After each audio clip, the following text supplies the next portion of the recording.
बोलती पुस्तके. ज्यांना वाचनाचा नाद, त्यांना बोलती पुस्तके घाली साद. आमचं चॅनल सबस्क्राईब करा आणि सबस्क्राईब करायला इतरांनाही सांगा. नमस्कार श्रोते मित्र हो. बोलती पुस्तके सादर करीत आहे ज्येष्ठ लेखक ग वा बेहरे लिखित कादंबरी मेकअप, प्रकरण 13. हे एक नवेच आव्हान होते. तशी मद्रासमध्ये चित्रपटसृष्टीला शिस्त होती. मुंबईतल्या लहरी बड्या कलावंतांनाही तिथे शिस्त पाळावी लागत असे. पण ती शिस्त धंद्याच्या धोरणाचा भाग म्हणून होती. ते व्रत नव्हते. दादाजींना कसली व्यसने नव्हती, कसले छंद नव्हते. म्हणून निद्रेचा वेळ सोडून लाख डोळे असलेल्या माणसाप्रमाणे ते सावधगिरीने प्रत्येक गोष्टीकडे लक्ष देऊ शकत होते. आता माझा नेहमीचा सैल कारभार सोडून मलाच दादाजी बनायला पाहिजे होते. दुसऱ्याला शिस्त शिकवण्यासाठी प्रथम स्वतःला शिस्त पालनाचे धडे द्यायला हवे होते, हे माझ्या लक्षात आले. एरवी माझा खेळकर असणारा चेहरा आता गंभीर झाला असला पाहिजे आणि मी गंभीर झालेला पाहून मेघनाही गंभीर झाली होती. चंद्रकला मात्र खळाळून हसली आणि म्हणाली, you can do it, only you can do it. हा स्टुडिओ नाहीच आहे मुळी, हा एक कारखाना आहे. इथं माणसं यंत्रासारखी वागतात. प्रत्येकाला एक गती ठरवून दिलेली आहे. त्या गतीत त्या यंत्राच्या चाकानं फिरायचं आहे. या येथे चित्रपट तयार होतात म्हणून याला कला मंदिर म्हणायचं. पण खरं म्हणजे हा मेंढ्यांचा कळप आहे आणि तुला मेंढपाळाची भूमिका वजवायची आहे. मी अयशस्वी झाले याचं कारण इथं आज्ञा केल्याशिवाय काही कामच होत नाही आणि आज्ञा करण्यासाठी केवळ मालकी अधिकार पुरत नाहीत. आज्ञा देणाऱ्याला व्यक्तिमत्व हवं, वकूब हवा. चुकीची आज्ञा दिली गेली तरी तीच बरोबर आहे हे ठासून सांगण्याचा उद्दामपणा हवा. दादाजींच्या सहवासात मी आले, पण त्यांचे नेतृत्वाचे गुण मला शिकता आले नाहीत. त्यांच्या डोळ्यांकडे पाहून ते संतुष्ट होतील अशा तऱ्हेने त्यांच्या आज्ञांचा मी स्वीकार करायची. सप्रेही याच कारणासाठी यशस्वी झाली नाहीत, पण तू होशील. कारण काही कर्तृत्व निर्माण करून तू इथं आलेला आहेस. तुला आज्ञा देता येतात. एवढंच नव्हे तर त्या न पाळणाऱ्यांना शासनही करता येतं. जाऊ दे, चला, तुमचं घर तुम्हाला दाखवते. आमचं घर? मेघना आश्चर्याने म्हणाली. हो, आता तुमचंच ते घर आहे. मी ते कालच रिकामं केलेलं आहे. आज रात्री मी अलिबागलाच मुक्कामला जाणार आहे. तुमच्या मनासारखं घर सजवलं की नाही ते तर पहा. आम्ही दादाजींच्या फ्लॅटमध्ये शिरलो आणि त्या फ्लॅटचे परिवर्तन झालेले पाहून आम्ही चकित झालो. कोऱ्या करकरीत फर्निचरने, नव्या झुळझुळीत पडद्याने शक्य होते त्या ठिकाणी ठेवल्या फुलझाडांच्या कुंड्याने घर सुशोभित झालं होतं. आम्ही मास्टर बेडरूममध्ये प्रवेश केला तेव्हा तर नव्यानं संसार करू पाहणाऱ्या नवविवाहिताच्या उत्साहाने खोलीची सजावट केली होती. हे अवघ्या 36 तासात चंद्रकलेने कसे काय करून घेतले असेल याचे मला आश्चर्य वाटण्यासारखे नव्हते. सबंध राजवाडा जर आम्ही 24 तासात उभा करू शकतो तर एवढी तत्पर माणसे हातात असताना काहीही करून घेणे शक्य होते. पण त्यामागची तळमळ, तत्परता मात्र जाणवत होती. राजहंसचे प्रतीकचिन्ह सोडून तर येथील सगळा पूर्वे इतिहास पुसून टाकण्यात आला होता. कितीतरी सामान कोरे करकरीत होते. फक्त स्वयंपाकघरातील सामान बदललेले नव्हते, कारण त्या सामानाची अलिबागमधील घरात चंद्रकलेला गरज नव्हती. तिथे सुसज्ज घर तयार होते. शिवाय इतक्या लहान सहान गोष्टी जमा करायलाही वेळ पुरला नसता. काही असो, मेघना मात्र मनातून खुश होती, कारण खऱ्या खुऱ्या अर्थाने ती या घराची स्वामिनी बनली होती. चंद्रकलेने या वास्तूतून काढता पाय घेतला आणि सर्व अधिकारपदे सोडली. याचाच अर्थ माझा पूर्ण अधिकार आता चालू झाला होता. भोजनाची सिद्धता होती. आम्ही तिघांनी जेवून घेतले. जेवून आम्ही दिवाणखान्यात येऊन स्थिरावतो तोच सॉलिसिटर काळ्यांचा फोन आला. अजून मी त्या फायलीला हातही लावलेला नव्हता. त्यामुळे संध्याकाळच्या सभेत आणि त्यानंतर काय काय पवित्रे घ्यायचे याचा माझा विचार पक्का झालेला नव्हता. या स्टुडिओचा संपूर्ण कारभार, डिस्ट्रीब्युशन ऑफिस, पुढच्या चित्रपटाचे प्लॅनिंग, हे सारं काम मला बघावयाचे असल्याने, शिवाय मद्रासमधला माझा सारा पसारा मला व्यवस्थित सांभाळायचा असल्याने माझ्यावरचे ओझे खूपच वाढलेले होते. दादाजींनी डिस्ट्रीब्युशन ऑफिस सुरू केले तेव्हा साळी आणि कर्वे यांची डिस्ट्रीब्युशन ऑफिसमध्ये नेमणूक केली होती. ती माणसे साठी उलटल्यानंतरही आज ते काम करीत होती. ती अनुभवी होती, विश्वासू होती, पुढेही काम करू शकली असती. सप्रे स्टुडिओची व्यवस्था बघू शकले असते. खरे सांगायचे तर आहे तीच घडी ठेवून मी हा सारा कारभार सांभाळू शकलो असतो. स्टुडिओत 200हून अधिक कामगार होते, पण त्यातली 50-60 माणसे सेवानिवृत्तीचे वय ओलांडून गेल्याने मला केव्हाही काढून टाकता आली असती. 50-60 माणसे उपरी जवळपास रोजंदारीने काम करणारी होती. त्यांना कळवणे ही गोष्ट तशी कठीण होती. पहिली गोष्ट अशी होती की कोणताही बदल हा क्रमाक्रमाने कसा करायचा याचा आराखडा करायला हवा होता, आणि तो करायचा असेल तर एका बाजूला चित्रपट निर्मिती सुरू करून दुसऱ्या बाजूने कामगारांची कटाई करणे भाग होते. याचाच अर्थ चंद्रकला जशी इथे हस्तक्षेप करायला नको होती, तसेच मेघनासुद्धा मद्रासला परतणे भाग होते. जेवण झाल्यानंतर चंद्रकला आणि मेघना गप्पा मारी दिवाणखान्यात बसल्या, आणि दादाजींची स्टडी रूम होती. त्या स्टडी रूममध्ये सप्रेने दिलेली फाईल घेऊन मी प्रवेश केला. दादाजींची ही अभ्यासिका अतिशय सुंदर होती. फक्त दादाजींचा एक छोटा फोटो सोडला तर ही जागा जाणीवपूर्वक सर्व खुणा पुसून टाकण्यासारखी निर्विकार केली होती. चित्रपट विद्या आणि कला यावर असणाऱ्या अभ्यासपूर्ण ग्रंथांनी एक भिंत व्यापली होती. चित्रपटात काम केलेल्या त्यांच्या बहुतेक नायिकांचे दर्शन तिथे लावल्या फोटोमधून होत होते. एक छोटा प्रोजेक्टर होता, आणि याच प्रोजेक्टरच्या साहाय्याने दादाजी इथे इंग्रजी फिल्म पाहत असले पाहिजेत. दादाजी वापरीत ती टेबल खुर्ची हलवलेली होती, आणि त्या जागी अगदी अद्ययावत नवी टेबल खुर्ची आलेली होती. मी त्या खुर्चीवर बसलो आणि सप्रेंनी मला दिलेली फाईल मी उघडली. दादाजींकडून सप्रेंनी टापटिपीचा धडा तर घेतलेलाच होता, पण मला आवश्यक असणारी सर्व माहिती टंक लिखित करून अलग अलगपणे ठेवलेली त्यात मला आढळली. कामगारांची नावे, त्यांच्या नेमणुकीचा दिवस, चालू पगार, त्यांची कायदेशीरदृष्ट्या असणारी स्थिती आणि प्रत्येकाबाबत त्याच्या गुणवत्तेचा आणि आवश्यकतेचा शेरा मला पाहायला मिळाला. जे चित्रपट दादाजींच्या मनात घोळत, त्यांची नावे, प्रोडक्शन रिपोर्ट आणि त्याला आवश्यक असणारे बजेट याचीही नोंद व्यवस्थितपणे केलेली होती. ट्रस्टींच्या सभेचे वृत्तांत, माझ्या नावे केलेले अधिकारपत्र, बँकेला दिलेल्या सूचना याही तिथे मला दिसल्या. मूळ ट्रस्ट डीड, मृत्यूपत्र यांच्या प्रती तर तिथे होत्याच, पण गेल्या वर्षभरात ट्रस्ट पुढे कोणत्या अडचणी निर्माण झाल्या आणि आज कोणत्या जबाबदाऱ्या पार पडायला हव्यात यांचीही वर्गवारी केलेली होती. प्रत्येक ठिकाणी अधिक तपशील कोणत्या क्रमांकांच्या फाईलमध्ये सापडेल याचाही उल्लेख केलेला होता.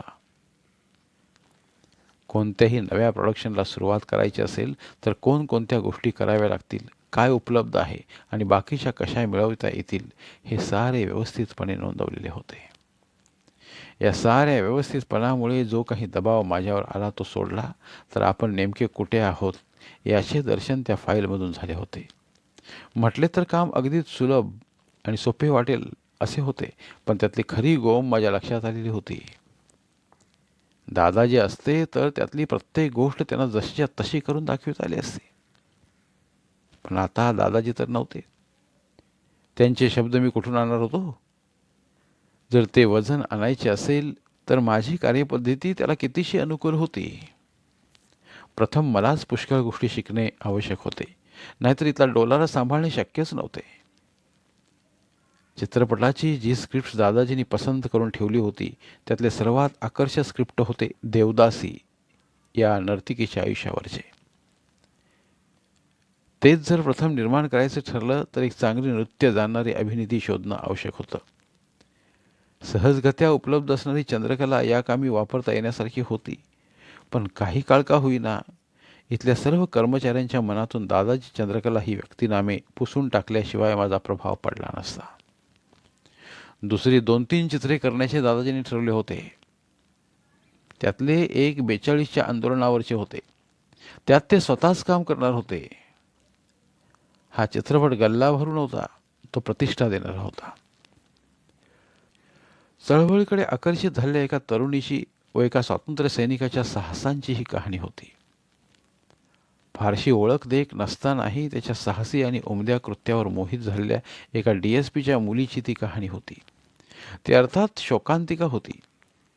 गोळीबारात अखेरीस हा क्रांतिकारक मृत्यू पावतो. आपल्या गुप्त संबंधातून आपण गर्भवती आहोत हे उत्कंठेने सांगायला आलेल्या नायकाशी अखेरची गाठभेट होते. ती स्मशानात. त्याच्या अंतिम यात्रेच्या ज्वालावरून होणारा प्रवास, आकाश भेदून पलीकडे जाणारा जय जयकार आणि एकीकडे उगवणारा सूर्य. या अखेरच्या सूर्य अतिशय हृदयस्पर्शी होते. स्वातंत्र्याचा सूर्य एकीकडे उगवत असतानाच क्रांतीचा अंकुर दुसरीकडे जन्म घेतो आहे. क्रांतीच्या गर्भात असे हा उद्या उष्यकाल असे लिहिणाऱ्या कुसुमाग्रजांच्या कवितेचे ते एक दाहक दर्शन होतं. या कवितेचा हिंदी अनुवादही मोठा ओजस्वी आणि स्फूर्तिदायक होता. प्रेक्षकांना इतके दाहक शोकनाट्य आवडत नाही हे मला माहीत असले तरी चित्रपटाचा शेवट बदलणे विसंगत ठरणार होते. साऱ्या चित्रपटात रिलीफ असा फारच थोडा होता. सत्ताधीश असलेल्या पोलिसांची मस्करी, क्रांतीची चेष्टा करणारे सरकारी अधिकारी आणि त्यांचे बगलबच्चे यातून रिलीफ कसा काय निर्माण होणार होता? नाही म्हणायला नायक नायिकेचे संकेतस्थळी भेटणे आणि सुटफूट लावून दूर होणे असे जे प्रसंग होते ते हृदय होते. मी 42च्या चळवळीबद्दल जे काही वाचले होते त्यात क्रांतिकारकांनी काही ठिकाणी पर्यायी सरकार स्थापले होते, नभोवाणी केंद्र चालू केले होते, दरोडे घातले होते, गाड्या लुटलेल्या होत्या. त्याचा या कथेत फारसा उपयोग केलेला नव्हता. घाई गर्दीने कसेबसे पुरे करण्याच्या योग्यतेचे हे चित्रण होते. पण नाईलाजाने याच चित्राला अग्रहक्क द्यावा असे मी निर्णय घेतला. मी किती वेळ माझ्या या समाधीत गुंग झालो होतो याचा मला अंदाजच आलेला नव्हता. जेव्हा इंटरकॉममधून सप्रेंचा फोन आला की ऑफिसमध्ये सॉलिसिटर काळे आले आहेत, एवढेच नव्हे तर सभेची तयारीही झालेली आहे, 15-20 मिनिटे सभेला आता उरली आहेत, तेव्हा मी लवकर खाली यायला हवे असे त्यांनी सांगितले. तेव्हा माझ्या लक्षात आलं की 3-3.5 तास या साऱ्या प्रकरणात मी इतका कसा गुंतलो होतो. इतका वेळ मेघना आणि चंद्रकला यांनी मला जागे कसे केले नाही म्हणून थोडा रुष्ट होऊन मी बाहेर आलो. तेव्हा मला या दोघीही दिसल्या नाहीत. आळसावून बसला आचारी पांडे म्हणाला, दोघीजणही कुठेतरी बाहेर गेले आहेत. मी चकितच झालो. वास्तविक या दोघींचीही मला आता गरज होती. चंद्रकला आत्ताच्या प्रसंगाला साक्षी म्हणून हवी होती आणि मेघना आधार म्हणून. मेघना एक वेळ वडिलांकडे गेली असेल, पण चंद्रकला मला न सांगता न सवरता आता कुठे गेली असेल हे मला समजेना. मी चटकन तोंड धुतले, कपडे बदलले आणि जिना उतरून सप्रेंच्या कार्यालयाकडे जायला निघालो. मला एक गंमत वाटत होती. दादाजींच्या व्यक्तिमत्वापेक्षा माझे व्यक्तिमत्व अगदी वेगळे होते. दादाजींच्या खास लकबी कळत नकळत मी आत्मसात केल्या होत्या. दादाजींच्या कपड्यात पूर्वीच्या मानाने पुष्कळच फरक झालेला होता, पण स्टुडिओत वावरताना ते पांढरी शुभ्र पॅन्ट आणि पांढरा शुभ्र सदरा वापरीत. त्यांची ती सवय मीही उचलली होती. ते नेहमी जिना वेगाने उतरत. माझ्याकडून सुद्धा आपोआप जिना उतरताना त्यांची लकब वापरली गेली. एखाद्या व्यक्तिमत्वाचा युवावस्थेत किती खोलवर परिणाम होतो हे जाणवल्यावर मला हसू आले. नाहीतरी आता मी दादाजींची जागा घेणार होतो, त्यांचाच कलासंसार खांद्यावर पेलणार होतो. त्यांचे अधिकार जर वापरायचे असतील तर त्यांच्याच पद्धतीने या सर्व कारभारावर माझा दबदबा निर्माण व्हायला होता. मी गेलो तेव्हा सप्रे आणि काळे काहीतरी बोलत होते. मी येत असताना नेहमीच्या प्रथेप्रमाणे सर्व कर्मचारी उभे राहिले. त्यांचे अभिवादन स्वीकारीत मी सप्रेंच्या केबिनमध्ये शिरलो. सप्रे वाट पाहतच उभे होते. काळे माझ्यापेक्षा वयाने कितीतरी मोठे होते. ते दादाजींचे ज्येष्ठ सहकारी आणि केवळ कायदेशीर सल्लागार नव्हते, तर सर्वच व्यवहारात सल्ला देणारे दादाजींचे मित्र होते. मी त्यांना वाकून नमस्कार केला. त्यांनी मला वागता वागता जवळ घेतले, मस्तकावरून हात फिरवला आणि म्हणाले, दीर्घायुषी हो, यशस्वी हो. इथल्या परंपरा तुझ्या इतका कुणाला माहीत नाहीत. वाकायचे केव्हा हे माहीत असलेल्याला साऱ्या जगाला. नमस्कार श्रोते मित्र हो. बोलती पुस्तके सादर करीत आहे ज्येष्ठ लेखक ग वा बेहरे लिखित कादंबरी मेकअप, प्रकरण 13. हे एक नवेच आव्हान होते. तशी मद्रासमध्ये चित्रपटसृष्टीला शिस्त होती. मुंबईतल्या लहरी बड्या कलावंतांनाही तिथे शिस्त पाळावी लागत असे. पण ती शिस्त धंद्याच्या धोरणाचा भाग म्हणून होती. ते व्रत नव्हते. दादाजींना कसली व्यसने नव्हती, कसले छंद नव्हते. म्हणून निद्रेचा वेळ सोडून लाख डोळे असलेल्या माणसाप्रमाणे ते सावधगिरीने प्रत्येक गोष्टीकडे लक्ष देऊ शकत होते. आता माझा नेहमीचा सैल कारभार सोडून मलाच दादाजी बनायला पाहिजे होते. दुसऱ्याला शिस्त शिकवण्यासाठी प्रथम स्वतःला शिस्त पालनाचे धडे द्यायला हवे होते, हे माझ्या लक्षात आले. एरवी माझा खेळकर असणारा चेहरा आता गंभीर झाला असला पाहिजे, आणि मी गंभीर झालेला पाहून मेघनाही गंभीर झाली होती.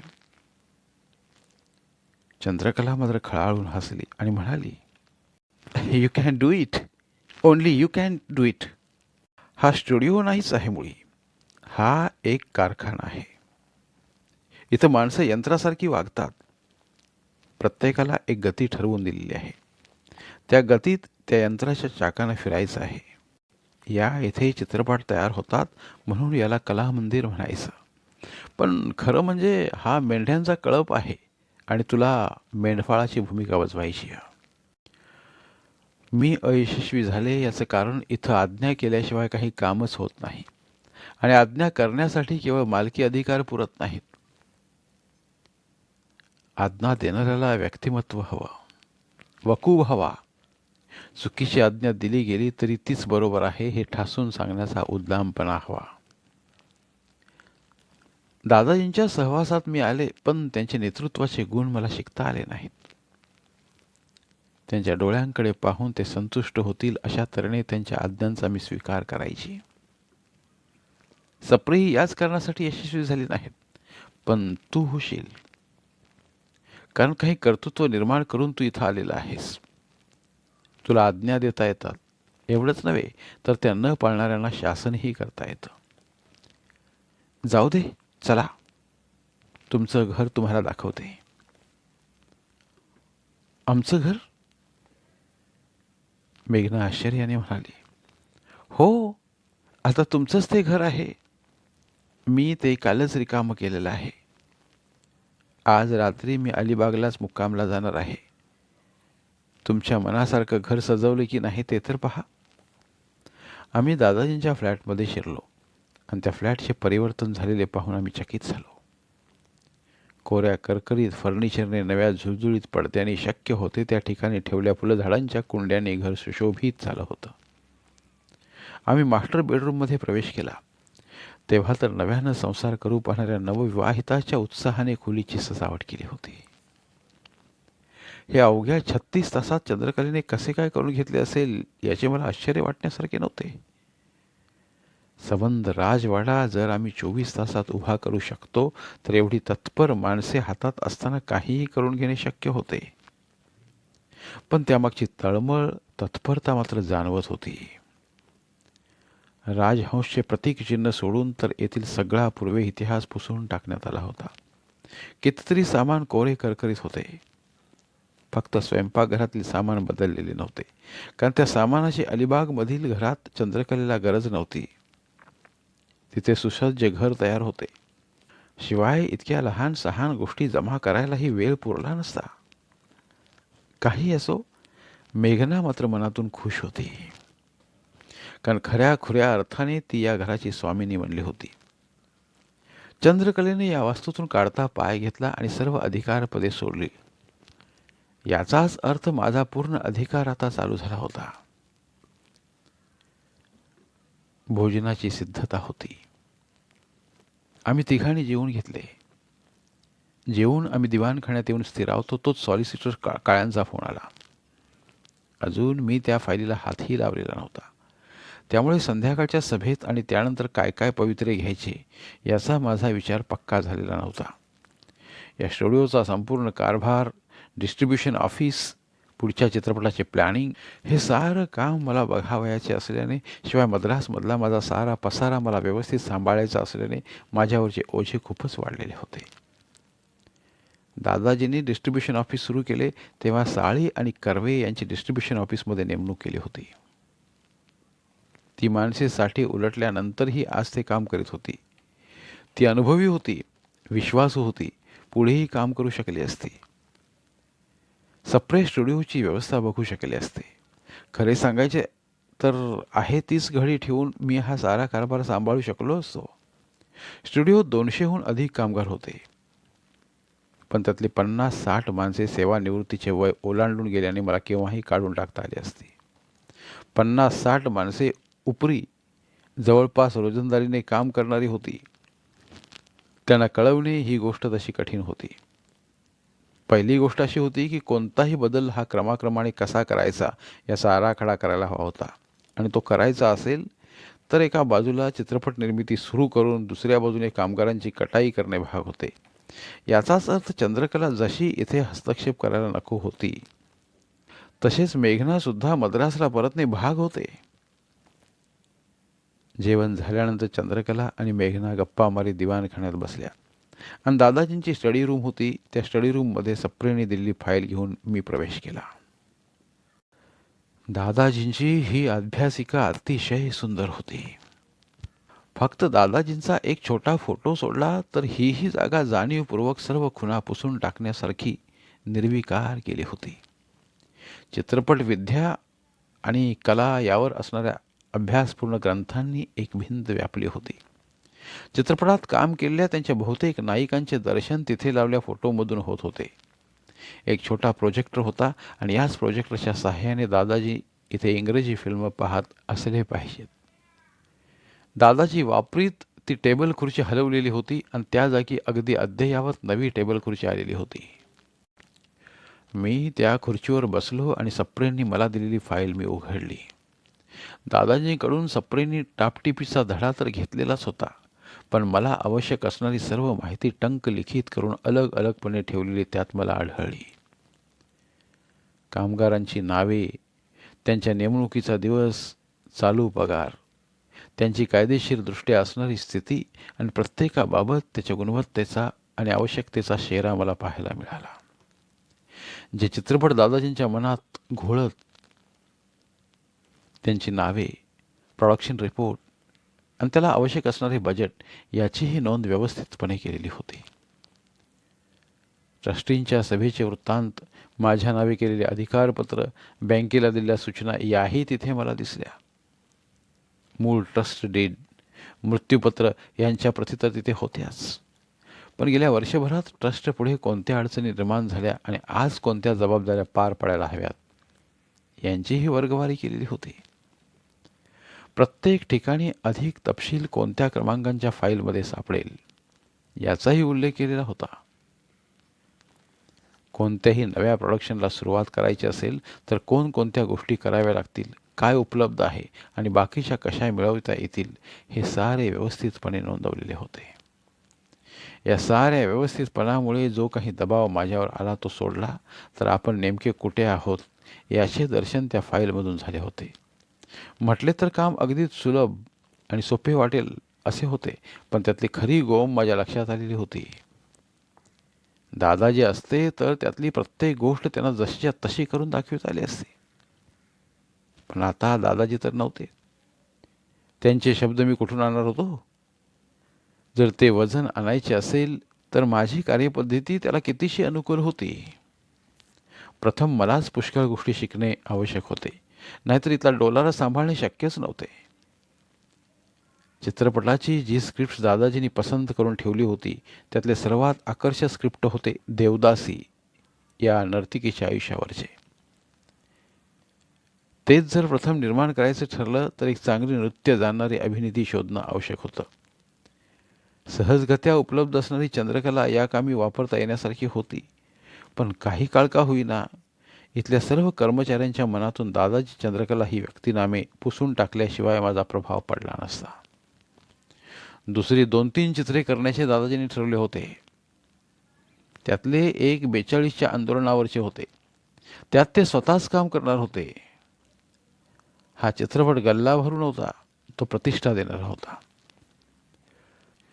चळवळीकडे आकर्षित झालेल्या एका तरुणीची व एका स्वातंत्र्य सैनिकाच्या साहसांची ही कहाणी होती.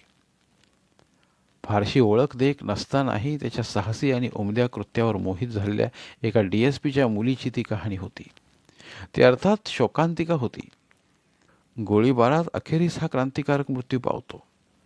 आपल्या गुप्त संबंधातून आपण गर्भवती आहोत हे उत्कंठेने सांगायला आलेल्या नायकाशी अखेरची गाठभेट होते.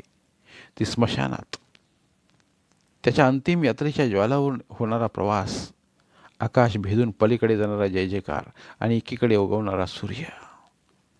या अखेरच्या सूर्य अतिशय हृदयस्पर्शी होते. स्वातंत्र्याचा सूर्य एकीकडे उगवत असतानाच क्रांतीचा अंकुर दुसरीकडे जन्म घेतो आहे. क्रांतीच्या गर्भात असे हा उद्या उष्यकाल असे लिहिणाऱ्या कुसुमाग्रजांच्या कवितेचे ते एक दाहक दर्शन होतं. या कवितेचा हिंदी अनुवादही मोठा ओजस्वी आणि स्फूर्तिदायक होता. प्रेक्षकांना इतके दाहक शोकनाट्य आवडत नाही हे मला माहीत असले तरी चित्रपटाचा शेवट बदलणे विसंगत ठरणार होते. साऱ्या चित्रपटात रिलीफ असा फारच थोडा होता. सत्ताधीश असलेल्या पोलिसांची मस्करी, क्रांतीची चेष्टा करणारे सरकारी अधिकारी आणि त्यांचे बगलबच्चे यातून रिलीफ कसा काय निर्माण होणार होता? नाही म्हणायला नायक नायिकेचे संकेतस्थळी भेटणे आणि चुटपुट लावून दूर होणे असे जे प्रसंग होते ते हृदय होते. मी 42च्या चळवळीबद्दल जे काही वाचले होते त्यात क्रांतिकारकांनी काही ठिकाणी पर्यायी सरकार स्थापले होते, नभोवाणी केंद्र चालू केले होते, दरोडे घातले होते, गाड्या लुटलेल्या होत्या. त्याचा या कथेत फारसा उपयोग केलेला नव्हता. घाई गर्दीने कसेबसे पुरे करण्याच्या योग्यतेचे हे चित्रण होते. पण नाईलाजाने याच चित्राला अग्रहक्क द्यावा असे मी निर्णय घेतला. मी किती वेळ माझ्या या समाधीत गुंग झालो होतो याचा मला अंदाजच आलेला नव्हता. जेव्हा इंटरकॉममधून सप्रेंचा फोन आला की ऑफिसमध्ये सॉलिसिटर काळे आले आहेत, एवढेच नव्हे तर सभेची तयारीही झालेली आहे, 15-20 मिनिटे सभेला आता उरली आहेत, तेव्हा मी लवकर खाली यायला हवे असे त्यांनी सांगितले. तेव्हा माझ्या लक्षात आलं की 3-3.5 तास या साऱ्या प्रकरणात मी इतका कसा गुंतलो होतो. इतका वेळ मेघना आणि चंद्रकला यांनी मला जागे कसे केले नाही म्हणून थोडा रुष्ट होऊन मी बाहेर आलो. तेव्हा मला या दोघीही दिसल्या नाहीत. आळसावून बसला आचारी पांडे म्हणाला, दोघीजणी कुठेतरी बाहेर गेले आहेत. मी चकितच झालो. वास्तविक या दोघींचीही मला आता गरज होती. चंद्रकला आत्ताच्या प्रसंगाला साक्षी म्हणून हवी होती आणि मेघना आधार म्हणून. मेघना एक वेळ वडिलांकडे गेली असेल, पण चंद्रकला मला न सांगता न सवरता आता कुठे गेली असेल हे मला समजेना. मी चटकन तोंड धुतले, कपडे बदलले आणि जिना उतरून सप्रेंच्या कार्यालयाकडे जायला निघालो. मला एक गंमत वाटत होती. दादाजींच्या व्यक्तिमत्वापेक्षा माझे व्यक्तिमत्व अगदी वेगळे होते. दादाजींच्या खास लकबी कळत नकळत मी आत्मसात केल्या होत्या. दादाजींच्या कपड्यात पूर्वीच्या मानाने पुष्कळच फरक झालेला होता, पण स्टुडिओत वावरताना ते पांढरी शुभ्र पॅन्ट आणि पांढरा शुभ्र सदरा वापरीत. त्यांची ती सवय मीही उचलली होती. ते नेहमी जिना वेगाने उतरत. माझ्याकडून सुद्धा आपोआप जिना उतरताना त्यांची लकब वापरली गेली. एखाद्या व्यक्तिमत्वाचा युवावस्थेत किती खोलवर परिणाम होतो हे जाणवल्यावर मला हसू आले. नाहीतरी आता मी दादाजींची जागा घेणार होतो, त्यांचाच कलासंसार खांद्यावर पेलणार होतो. त्यांचे अधिकार जर वापरायचे असतील तर त्यांच्याच पद्धतीने या सर्व कारभारावर माझा दबदबा निर्माण व्हायला होता. मी गेलो तेव्हा सप्रे आणि काळे काहीतरी बोलत होते. मी येत असताना नेहमीच्या प्रथेप्रमाणे सर्व कर्मचारी उभे राहिले. त्यांचे अभिवादन स्वीकारीत मी सप्रेंच्या केबिनमध्ये शिरलो. सप्रे वाट पाहतच उभे होते. काळे माझ्यापेक्षा वयाने कितीतरी मोठे होते. ते दादाजींचे ज्येष्ठ सहकारी आणि केवळ कायदेशीर सल्लागार नव्हते, तर सर्वच व्यवहारात सल्ला देणारे दादाजींचे मित्र होते. मी त्यांना वाकून नमस्कार केला. त्यांनी मला वागता वागता जवळ घेतले, मस्तकावर हात फिरवला आणि म्हणाले, दीर्घायुषी हो, यशस्वी हो. इथल्या परंपरा तुझ्या इतका कुणाला माहीत नाहीत. वाकायचे केव्हा हे माहीत असलेल्याला साऱ्या जगाला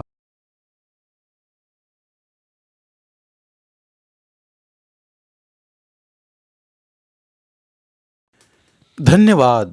प्रिय श्रोते मित्र हो, आपल्यासाठी एक आवाहन.